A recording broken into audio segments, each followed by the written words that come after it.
Yes, reka hano ngere mbasuze kemba ikaze nshuti bakunzi bacu dukurikiye hano ku Ibendera TV. Ikaze kuri mwese muri aya makuru yo kuri uyu munsi. Turi kuwa kabiri ni tariki 19 z'ukwezi kwa munani muri uyu mwaka wa 2025. Twinjiye makuru agezweho kuri aya masaha na makuru araza kwitsa no kwibanda mu burasirazuba bwa Repubulika Iharanira Demokarasi ya Kongo. Mwese rero mbahaye ikaze muri aya makuru araza kwitsa no kwibanda muri Repubulika Iharanira Demokarasi ya Kongo. Turaza kunyarukira muri Kivu y'Amajyepfo tubabwire ko amakuru aturuka ahangaha aravuga yuko Bukavu yatatswe wazarendo ngo zazengurutse uyu mujyi wa Bukavu uko uburyo ukomeye cyane. Ibi turaza kubyinjiramo ku buryo burambuye. Turaza kubabwira ko abarwanya umutwe wa M23 bamaze tayari kugera muri Kiriba. Amakuru akavuga yuko aho bamaze kugera amagingwa ya hari mu birometero 25 uvuye mu mujyi wa Uvira ukagera ahangaha abari. Ikindi kandi aho bamaze kugera ni mu birometero 17 uvuye mu mujyi wa Bujumbura mu Burundi. No kuvuga intera yera hagati y'iki gice y'aka gace bamaze kugeramo no mujyi wa Bujumbura mu Burundi. Ibi turaza kubyinjiramo nabyo ku buryo burambuye. Turaza kunyarukira muri Kivu y'Amajyaruguru muri Repubulika Iharanira Demokarasi ya Kongo ni muri teritwari ya Walikale. Tubabwire ko abarwanya umutwe wa M23 na wazarendo bongeye gukozanyaho ibintu birakomera cyane muri Repubulika Iharanira Demokarasi ya Kongo. Kandi turabwira ko abarwanya umutwe wa M23 bamaze kohereza itsinda rya tekinike iduha muri Katari ni mu bijyanye n'itegurwa agiye gushyira umukono ku masezerano y'amahoro hagati y'abarwanya umutwe wa M23 na leta ya Kongo. Mu yandi makuru turababwira ko byihutirwa General Somo yamaze koherezwa cyase yamaze kugera muri teritwari ya Rubero. Ni ko mpamvu zihutirwa kandi zitunguranye uraza kumenya ngo ese uyu General Somo wo ku ruhande rwa leta ya Kongo yageze ahangaha kubera iyihe mpamvu. Abarwanyi cyangwa se umutwe cyangwa umuryango wa MONUSCO wamaganye ibitero bya ADF muri teritwari ya Beni na Rubero. Ibi nabyo turaza kubyinjiramo ku buryo burambuye hano ku Ibendera TV. Mwese nongeye kubaha ikaze. Ndababwira kandi ko aya makuru mushobora kuyagiramo uruhare rwa mbere ni ukubana natwe birumvikana mukayakurikira. Uruhare rwa kabiri niba ari ubwa mbere ugeze hano ku Ibendera TV no gukora subscribe. Wamara gukora subscribe ugakora no kuri ako kantu kameze nk'inzogera utamakuru akajya kugeraho udatakaje umwanya wo kujya kuyashakisha. Ikindi nakubwira no gukora like. Ibyo byose birangiye muryango mugari wose wa Ibendera TV twinjiye hano dukora like kugira ngo nubundi ibintu bigaragare yuko amakuru nubundi tuyarimo ndetse turi no kuyatangamo umusanzu wacu. Rero reka nongere mbibutse yuko nubundi aho muherereye tuba twifuza kumenya niba turi kumwe, kandi indi ntambwe ya kabiri yo kubimenya no kutwandikira hasi aho mukatubwira muti turi kumwe turabumva 5 kuri 5 n'ibintu badatwaye na megabyte imwe. ubwo rero urumva kutabikora byaba yenda ari ikibazo cy'ubushake, ariko ubundi ugeze hano ukatwandikira hasi aho ngaho ukanadusuhuza uti mumeze mute, ukatubwira uti turi kumwe, ukatubwira uti turabakurikiye. Ni ibintu bigaragaza umuco mwiza wo kutwereka yuko nibura hari abantu turi kumwe. Reka rero tubigenze gutya, mu kanya ngaruke twinjira muri aya makuru ku buryo burambuye. Nitwa Mukada, hani ku Ibendera TV, ni makuru agezweho muri aka kanya.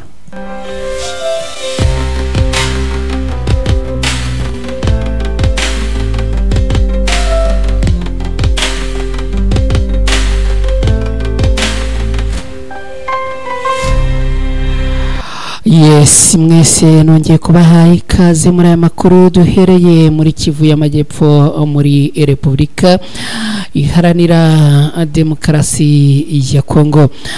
Abarwanya umutwe wa M23 tayari bamaze kugera neza mu birometero bike cyane wegera uyu mujyi wa Uvira. Amakuru aturuka muri uyu mujyi wa Uvira aravuga yuko abarwanya umutwe wa M23 bamaze kugera mu gace ka Kiriba. Bikaba bivuze yuko rero aho bari kugeza ubu n'umujyi wa Uvira ni birometero 25 gusa, ni kilometero 25 uraho bari kuva aho bari kugera muri uyu mujyi wa Uvira.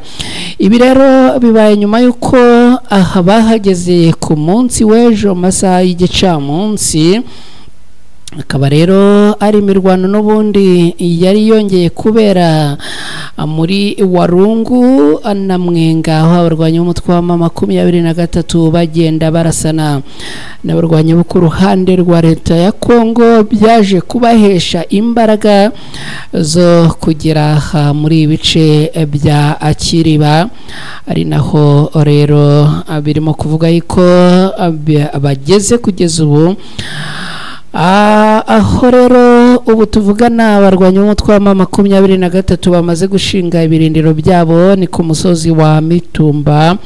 No musozi bagezemo ku munsi w'ejo, ni nyuma yo kurwana n'abarwanyi b'uruhande rwa leta ya Kongo mu bice bitandukanye n'ubundi bikikije uyu mujyi wa Uvira. Ni imirwano imaze iminsi ibera muri teritwari ya Warungu muri Mwenga. Amakuru rero akavuga yuko uvuye kuri uyu musozi wa Mitumba babarwanya umutwe wa M23 bamaze gusesekaraho. Ni mu birometero 17 uvuye ahangaha ukagera mu mujyi wa Bujumbura mu Burundi. Akaba kandi ari mu birometero 25 uvuye aha ukagera mu mujyi wa Uvira indani. Ibi rero bikaba byongeye gushyira igitutu ku barwanya barwana ku ruhande rwa leta ya Kongo. Kubera iyo mpamvu abarwanyi b'igisirikare cy'u Burundi cyangwa se igihugu cy'u Burundi cyongeye kudeployinga amakamyo agera kuri 3 y'abasirikare. Akaba ari amakamyo yahise yoherezwa muri uyu mujyi wa Uvira byihuse cyane bakimara kumenya yuko abarwanyi umutwe wa M23 bageze kuri uyu musozi wa Mitumba.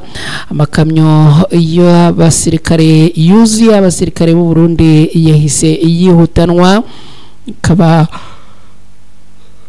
akaba yamaze kugera ahangaha muri uyu mujyi wa Uvira. Bikaba bivugwa rero ko byanze bikunze abasirikare baturutse mu gihugu cy'u Burundi bahawe itegeko ry'uko bagomba kurwana kugeza ku munota wa nyuma, bagomba kurwana kandi bakarwana nk'abitangira igihugu cyabo. Ngibyo rero ibyo twagarukaho kuri aya makuru ajyanye n'abarwanyi b'umutwe wa M23 tayari ku musozi wa Mitumba. Reka twerekeze mu mujyi wa Bukavu, tubabwire yuko abarwanyi ba Wazalendo bongeye kuzenguruka uyu mujyi wa Bukavu, ndetse bikaba bivuga yuko ngo bongeye kwataka, ariko bikaza kurangira n'ubundi abarwanyi bo ku ruhande rwa M23 babirukanye ndetse bakabasubiza inyuma.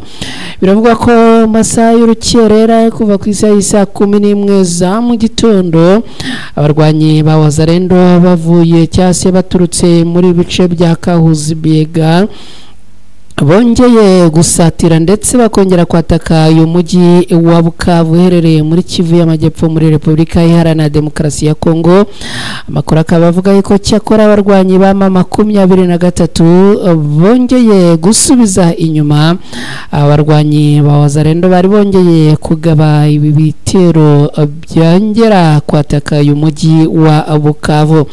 Amakuru akavuga ko n'ubundi Wazalendo zongeye kuraswaho zigasubizwa inyuma. Kugeza ubu ngubu nta makuru na makeya yari yagaragara atangaza aba arasiwe muri iyi mirwano. Gusa amakuru akavuga ko n'ubundi habaye imirwano ikomeye ndetse ngo yaba yanasize harasiwe benshi kubera ko izi Wazalendo n'ubundi ngo zari zongeye kugaba ibitero muri ibi bice n'ubundi kuri atagati yabo yo gufata uyu mujyi wa Bukavu bakongera kubisubiza. Ngibyo rero reka adukomeze n'aya makuru rero tubabwire ko abarwanyi b'umutwe wa M23 bongeye kudeployinga intumwa idoha muri Qatar. Ariko mbere yo kwerekeza ahangaha reka tubanze tugaruke kuri imirwano yabereye muri teritwari ya Walikale. Abarwanyi b'umutwe wa M23 bongeye gusekurana n'abarwanyi ba Wazalendo. Imirwano ikomeye cyane yo kwigarurira Akariki ni muri Walikale. Amakuru aturuka aravuga ko abarwanyi b'umutwe wa M23 bagerageje kongera kwigarurira agace ka Kariki, umudugudu w'ingenzi uherereye muri groupement ya Warowa Iyungu ni muri teritwari ya Walikale ni muri Kivu y'Amajyaruguru muri Repubulika Iharanira Demokarasi ya Kongo. Amakuru atangazwa turuka muri bice aravuga ko abarwanyi b'umutwe wa M23 baturutse Kibati ni muri groupement ya Ruberike cyase ya Ruberike bagamije kugaba igitero ku birindiro bya Wazalendo ni muri kariya gace gaherereye mu murenge wa Waniyanga. Bakaba rero abaje gucakirana n'irondo y'inyeshyamba zaho mu ishyamba riri hagati ya Kibati na Kariki. Urusaku rw'amasasu ayoroheje naremereye rwongeye kumvikana muri aka gace ni mu gitondo cyose cyo ku munsi w'ejo no ku munsi wose w'ejo. Ndetse kandi amakuru aturuka mu nzego z'umutekano muri aka gace akavuga ko imirwano n'ubundi yongeye gutambika mu munsi w'ejo gashyira n'umunsi w'uyu munsi ni hagati rero ya izi mpande zombi. N'ubundi amakuru akavuga ko ngo ari imirwano yamaze amasaha menshi cyane nyuma yo gukozanyaho na Wazalendo abarwanyi b'umutwe wa Alliance Fleuve Congo. 23 ngo baje gusubira Kibati ahari icyicaro gikuru cyabo.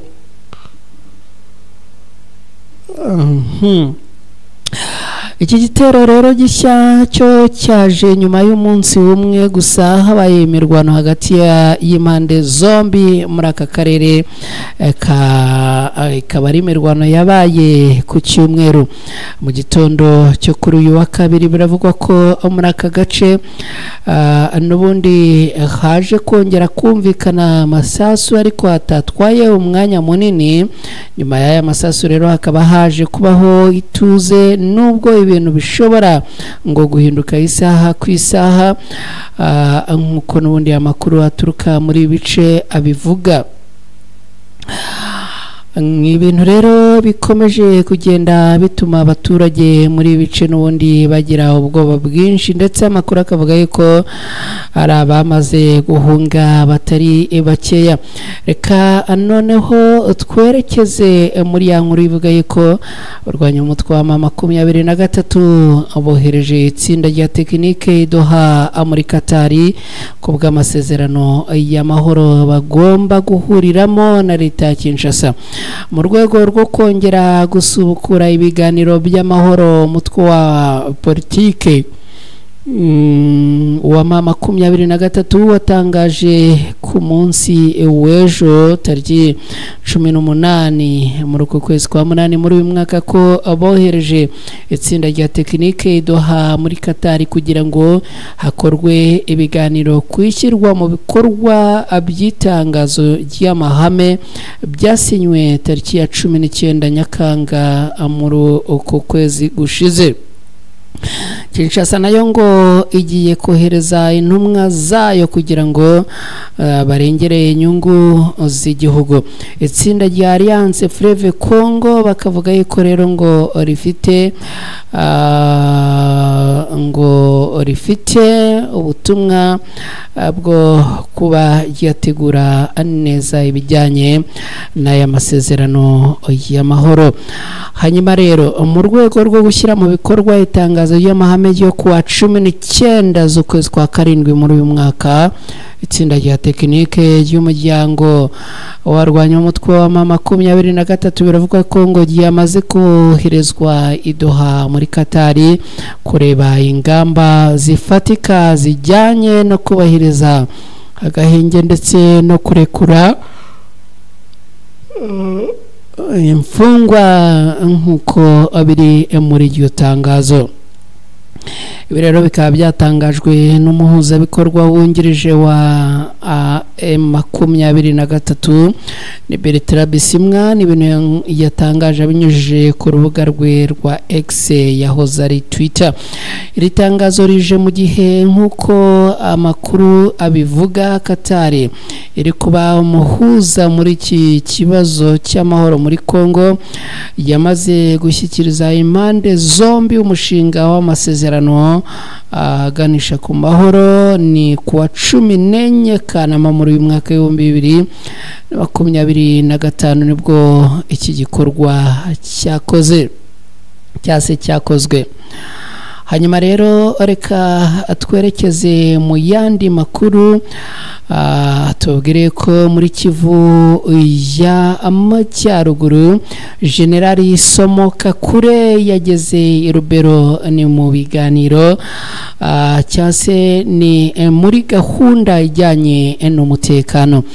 Guverineri w'ingabo wo ku ruhande rwa leta ya Kongo muri Kivu y'Amajyaruguru Generali Major Somoka Kure Variste yageze i Rubero ni mu mujyi mukuru w'akarere ka Rubero, akaba ari ahantu yageze uyu munsi tariki 19 Kanama muri uyu mwaka w'2025. ni mu ruzinduko bavuze ko ari uruzinduko rw'akazi nkuko tubikesha ishami rishinzwe itangazamakuru mu biro bya guverineri. Uyu muyobozi ngo yageze ahangaha ku bijyanye n'ibibazo by'umutekano muri aka gace. General Somo yageze Rubero mu buryo bwihariye aho umutekano ukomeje guhungabana bitewe n'ubwicanyi bukomeje kugorwa ku baturage n'abarwanyi ba ADF. Akaba mu cyumweru gishize nibura abantu 47 barishwe mu bitero byakozwe na aba barwanyi ba ADF bafatanije n'umutwe wa leta ya Kisilamu ni muri sheferi ya Aba Apere. ku munsi w'ejo kuwa mbere mu mujyi wa Butembo guverineri yari yabanje kugirana ibiganiro n'abaturage. Muri ibyo biganiro yibukije abaturage ibyo bamaze kugeraho kuva yafata ubuyobozi bw'iyi ntara, ndetse kandi abakangurira kujya batanga amakuru ndetse ngo bakagirira icyizere ubuyobozi bwabo n'igisirikare cyabo. Andi makuru akavuga yuko rero uyu mugabo ngo yaba yageze ahangaha ku itegeko rya Tshisekedi nyuma yuko leta ya Kinshasa ikomeje kotswa igitutu cyo kugira icyo bakora mu mirwano cyangwa se ku bitero abarwanyi ba ADF bakomeje kugaba mu bice bitandukanye bakica abaturage b'inzira karengane. Tukiri aha muri Repubulika Iharanira Demokarasi ya Kongo, reka tubabwire ko umuryango MONUSCO wamaganye ibitero bya ADF Beni na Rubero, yiyemeza kongera ubufasha bwayo ku nzego za leta. Ubutumwa bw'umuryango w'abibumbye bushinzwe kugarura amahoro muri Repubulika Iharanira Demokarasi ya Kongo MONUSCO bamaganye ku buryo bukomeye ni ibintu bakoze ku munsi w'ejo. Bamagana ibitero byagabwe n'inyeshyamba za ADF hagati ya tariki 9 na 16 Kanama muri uyu mwaka w'2025 mu bice bitandukanye by'uturere twa Beni na Rubero mu ntara ya Kivu y'Amajyaruguru, ndetse bigahitana abantu batari bake. Nkuko byatangajwe mu itangazo ibi biro bashyize ahagaragara, ngo ibitero byahitanye nibura abantu 52 b'abasivile barimo abagore 8 n'abana 2. Uyu mubare rero ngo ukaba uvugwa ko ari uw'agateganyo kandi ushobora kwiyongera mu gihe n'ubundi hagenda hakorwa ibijyanye na operasiyo zo kureba abaguye muri ibitero. MONUSCO rero ikaba yongeye gusaba imitwe yitwaje intwaro yo hanze ya Kongo gushyira hasi intwaro nta kiguzi, nta mananiza, nta n'ibintu n'ibi na bimwe isabye, maze bagasubira mu bihugu byabo, abandi bagasubira mu miryango yabo.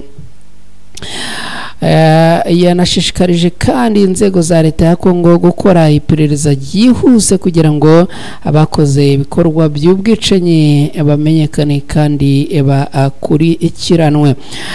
Ibi bitero abarwanyi b'umutwe wa ADF bakomeje kugaba ku basivile byiyongereye mu bwicanyi bukomeye cyane bwakorewe ikomanda mu ijoro ryo kuwa 26 rishyira kuwa 27 Nyakanga muri uyu mwaka w'ibihumbi 2025. MONUSCO rero ikamagana ibi bikorwa by'ubugizi bwa nabi, ivuga yuko bidakwiriye habe na gato.